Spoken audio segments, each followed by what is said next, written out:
कुढ़नी उपसभा चुनाव में हार के बाद महागठबंधन में खलबली मची हुई है। वो एकदम बौखला से गए हैं। सभी अभ्यर्थी एकता बनाकर रखें और ये वीडियो देखिए, उनकी बौखलाहट कैसे साफ जाहिर होती है। और रोजगार के वादे पर नहीं हुआ एतबार। अब यहाँ पर कुछ लोग दिखा रहे थे, अभी चले गए, उनको चिंता नहीं करना चाहिए। इसके बारे में जो शिक्षा मंत्री जी हैं वो पटना से घोषित करेंगे। आप लोगों का काम तो हम पूरा करके दिखाएंगे, तो चिंता करने की जरूरत नहीं। इसलिए जल्द से जल्द खुशखबरी आने वाली है, चिंता मत कीजिए। शिक्षक अभ्यर्थियों के गुस्से का होना पड़ा शिकार। 13 दिसंबर का जो अल्टीमेटम, मैं अपराध और बाकी मुद्दों पर आऊंगा, लेकिन शिक्षक अभ्यर्थियों के मुद्दे पर, बहाली के मुद्दे पर बीजेपी को भी समझ में आया कि साहब एक ऐसा मुद्दा है जिस पर अब माइलेज देने की जरूरत है। संजय जायसवाल आते हैं कि हम 13 दिसंबर तक का अल्टीमेटम देते हैं, आप भी प्रेस कॉन्फ्रेंस में इन मुद्दों को उछालते हैं। तो शायद इस वजह से वो यूथ जो है कनेक्ट करने लगा बीजेपी से कि साहब बीजेपी में अब उम्मीद दिख रही है। लेकिन विपक्ष में रहने पर आरजेडी में उम्मीद दिखती है, विपक्ष में रहने पर बीजेपी में उम्मीद दिखती है, सत्ता में आने के बाद फिर वो उम्मीद टूट जाती है। आपको लगता है कि कुढ़नी उपचुनाव से एक संदेश, स्ट्रांग मैसेज गया है, उन युवाओं ने दिया है मैसेज कि साहब हमें जिताना आता है तो हमें हराना भी आता है, और इसका ये सबक बीजेपी के लिए भी है। आपको मैं बता दूं कि जब हम सत्ता में थे तो उस समय भी आसन से शिक्षक अभ्यर्थियों के बारे में स्पष्ट रूप से कहा था कि हमारी प्राथमिकता शिक्षा, सुरक्षा, स्वास्थ्य, सिंचाई, सड़क के क्षेत्र में होनी चाहिए और इसको प्राथमिकता में लेनी चाहिए।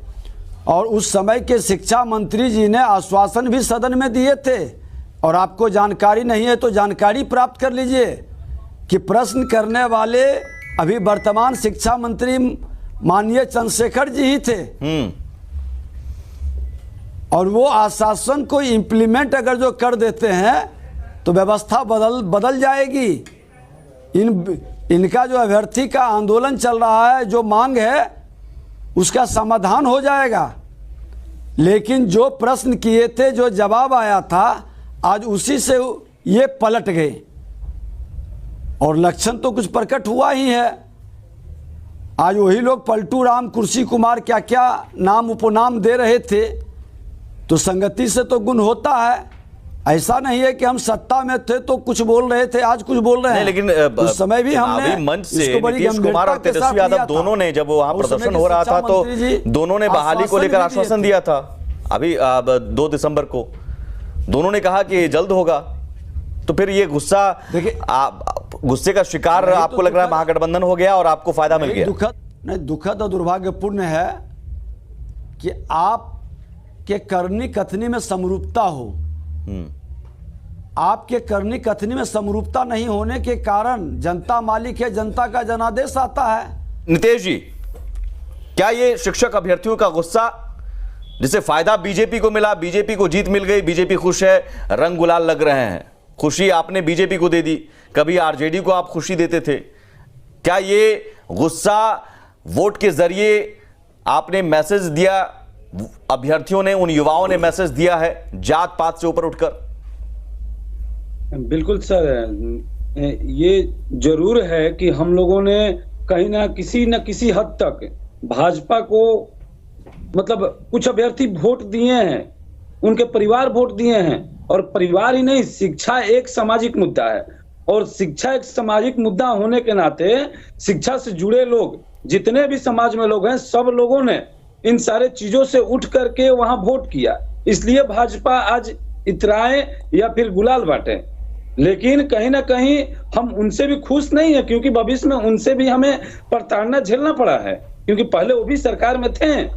लेकिन अभी जो संदर्भ है, अभी हमारे महागठबंधन का जो सरकार चल रहा है, उनसे हम लोग को जो लेना था वो नहीं मिला। मुख्यमंत्री जी ने कहा था जैसे ही पटना पहुंचेंगे वो शिक्षा मंत्री जी बात करेंगे, और क्या, तो 2 दिन बाद बयान आता है शिक्षा मंत्री जी का चुनाव से जस्ट पहले कि महीनों, करोड़ों, लाखों बहालियां होनी है, महीनों लग सकते हैं।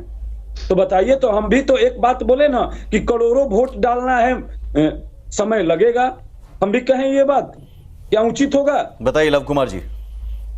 ये ईमानदारी से आप स्वीकार करते हैं कि हाँ साहब, शिक्षक अभ्यर्थियों के गुस्से का भी शिकार हमें होना पड़ा है, एक बड़ा कारण ये भी क्या है। बात है, मैंने स्वीकार कहा। करते हैं स्वीकार। मैंने हाँ बिल्कुल कहा कि मेरे जहां भी होगी समीक्षा करेंगे, उसमें उसका एक भी योगदान है। नोटा में बहुत सारा वोट इनका पड़ा है भरे। कई मैं आज चैनलों पे डिबेट में रहा हूं, शिक्षा अभ्यर्थी बोलते रहे कि हम लोगों ने नोटा में वोट दिया, हमने नोटा में वोट दिया।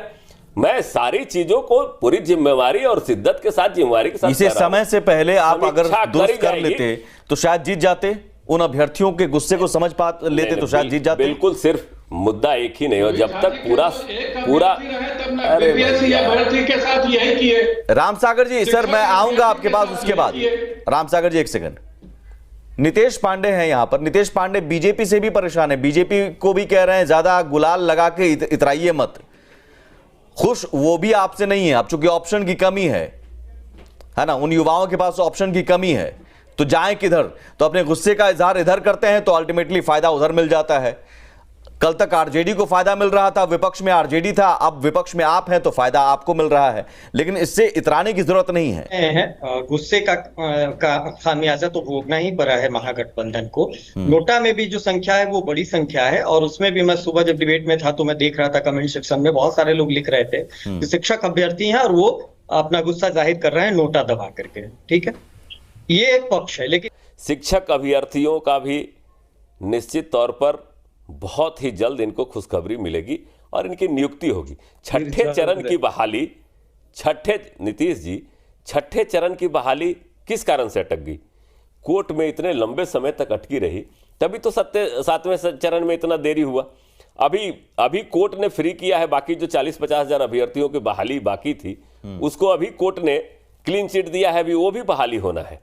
और ये बहाली में फिर कोर्ट की प्रक्रिया में न फंस जाए, इसके लिए पूरे छानबीन के साथ माननीय मुख्यमंत्री जी ने निर्देश दिया है सभी अधिकारियों को।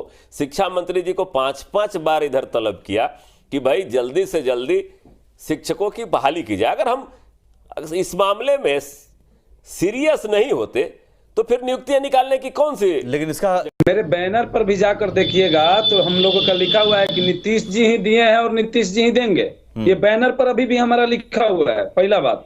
और दूसरा बात, सर ने कहा कि कोर्ट के चक्कर में नहीं पड़े इसलिए लेट हो रहा है। तो सर हम भी चाहते हैं कोर्ट के चक्कर में नहीं पड़े बहाली, इसलिए आप एक कट ऑफ डेट भी दे दीजिए कि हम लोग सिक्योर हो जाए, हमारी नौकरी सुनिश्चित हो जाए। हम तो कह रहे हैं कि 2 महीना बाद आप सारा चीज पूर्ण करके बहाली लीजिएगा, लेकिन एक कट ऑफ डेट हम लोग को दे दीजिए कि हम लोग एकदम सिक्योर हो जाए कि हमारी नौकरी सुनिश्चित हो जाएगी। तो हम फिर आपके साथ हैं, पूरे प्रदेश के साथ हैं, और जो हमसे बन पड़ेगा। रामसागर जी सुन रहे हैं, रामसागर कि 12 को कैबिनेट बैठक होने वाली है, तो क्या हम उम्मीद करें कि 12 को कैबिनेट बैठक में हमारी बहाली का जो विज्ञप्ति है पारित हो जाएगा?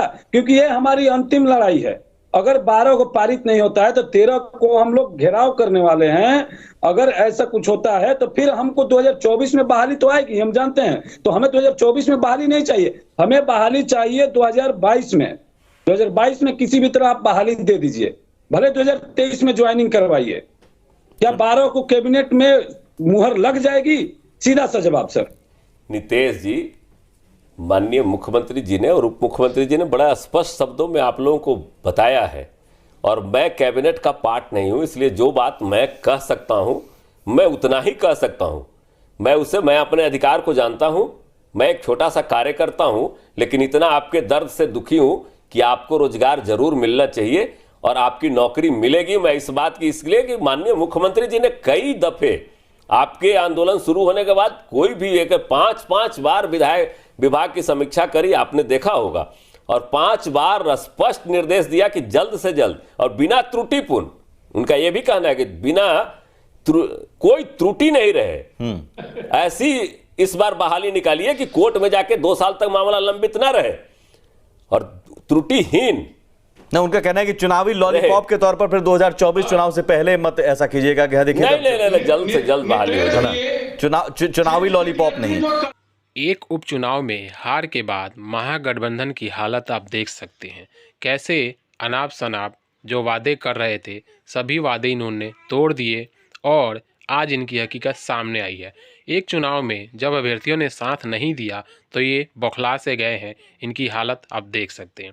दोस्तों, धैर्य बनाए रखें और आपस में एकता रखें। जल्द ही बहाली आने की उम्मीद है। दोस्तों, अगर चैनल पे नए हैं तो चैनल को ज़रूर सब्सक्राइब कीजिएगा।